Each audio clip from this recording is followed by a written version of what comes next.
sabia que a proporção é um dos fundamentos da composição, assim como a escala e o equilíbrio? E a proporção faz toda a diferença na apreensão do espaço, causando boas surpresas ou estranhamento. Para mim, a proporção tem que transmitir sensação de bem-estar e harmonia.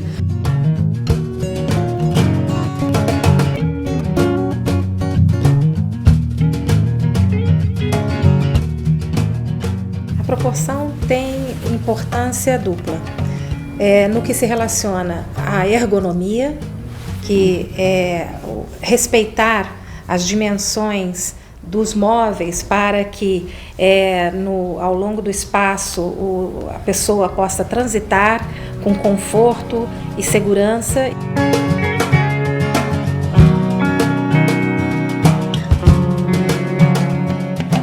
E a outra importância é em relação à estética, né? Porque a proporção pode ser explorada com a harmonia dimensional, né? Ou o contraste dimensional. E quando a gente fala em proporção, a gente, em interiores, né, no design, nós estamos falando em comparação dimensional entre as coisas. Então, proporção é dimensão.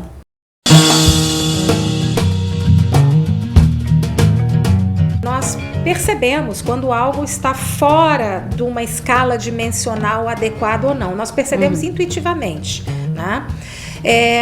Depois tem um outro aspecto que é realmente uma experiência um pouco mais aprofundada, que é de entender que existem alguns parâmetros dimensionais que ou satisfazem mais o nosso cérebro, que tem um padrão pré-concebido aí de dimensão, né?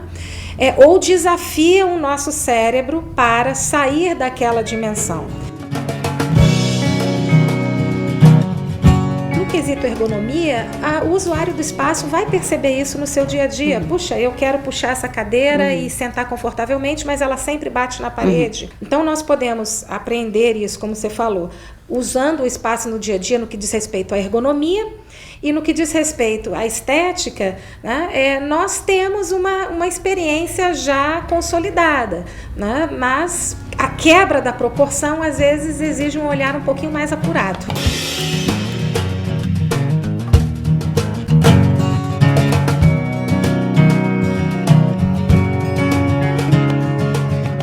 O nosso cérebro, ele tem padrões pré-definidos para vários aspectos da percepção humana, né?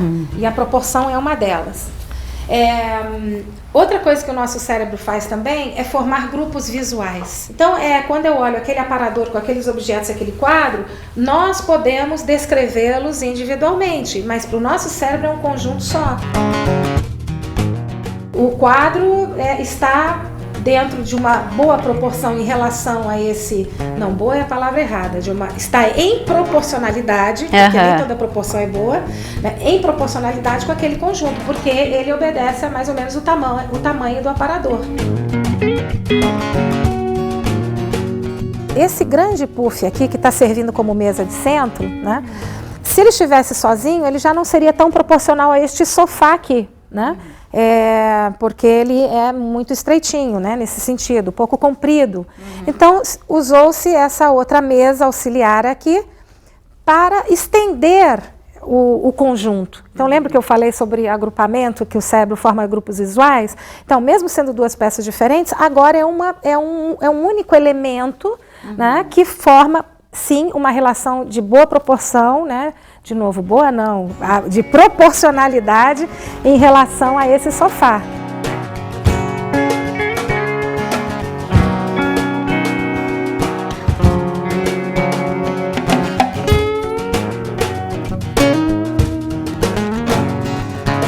O recurso da proporcionalidade costuma agradar a um perfil um pouco mais tradicional. Pessoas que gostam de padrões um pouco mais já estabelecidos, né?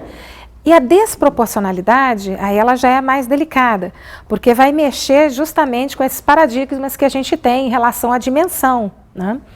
Então, a desproporcionalidade, ela pode ser uma estratégia interessantíssima de projeto, porque justamente ela mexe com um padrão cerebral teu que está acostumado, e ela chama atenção, cria o efeito surpresa.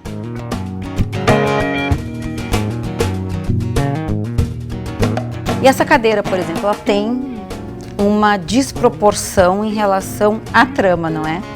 Essa cadeira é muito interessante, né? Porque ela quebra um padrão muito antigo que tem séculos, que é o tamanho da trama da palha que estrutura a cadeira. Todos nós conhecemos aquelas forrações em palhinha, né, que forma aquela forma hexagonal, né, e que geralmente é bem miudinha, que é para ter uma força mecânica mais elevada. Aqui o que ela propõe? Aquela trama que tem 1 centímetro de abertura, tradicionalmente, aqui aparece com 5 centímetros. É claro que aí eles mudam também o material, né? Então, olhando visualmente, você reconhece que é a trama da tradicional palhinha da época aqui no Brasil, do Brasil colônia, né? Mas você chega nessa cadeira e vê uma trama enorme, com a ideia antiga da palhinha. Então, proporcionalmente, essa trama, né, é muito maior do que aquela que a gente está acostumada. Então, ele brincou mesmo com esse aspecto do contraste dimensional da trama da palha com que a gente estava acostumado. Por exemplo, esses 2 abajures aqui, apesar de que eles remetem, né, àquele abajur tradicional, o tamanho deles e a altura, né, olha aqui comparado com nós duas, né, nos dá uma ideia de grande dimensão, né, que para uma lateral de cama é um efeito mais surpresa.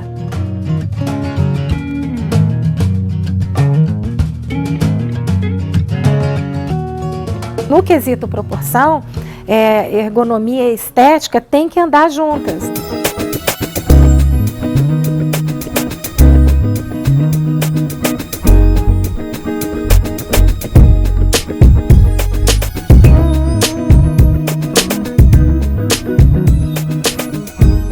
Falando na questão da proporção, é o sofá. Esse sofá aqui é um sofá que ele tem um encosto que levanta, proporcionando mais conforto na hora de assistir televisão. E no dia a dia, podemos tê-lo mais baixo, mantendo a proporcionalidade que precisamos nesse espaço, que é um espaço longo e mais fino. Então, se eu tivesse um sofá todo muito alto, a sala ficaria meio desconecta, não teria essa linearidade, essa facilidade, essa leveza com que ela ficou.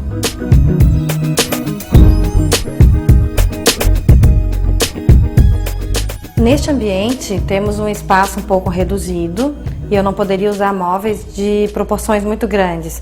Essa cadeirinha aqui, que é a cadeira Soma da Sakaro, ela atendia as nossas necessidades, além de altura, conforto, proporção. O próprio material de fundo é um material com uma palhinha fina. E isso deixa ela leve, confortável e arejada também. Então, essa questão é uma coisa que a gente tem que se preocupar bastante, a própria poltrona também. A gente tem que ver essa questão assim de alturas, para um móvel não ficar mais alto, outro mais baixo. Num ambiente pequeno, um móvel muito alto, ele faz com que o ambiente diminua aparentemente de espaço.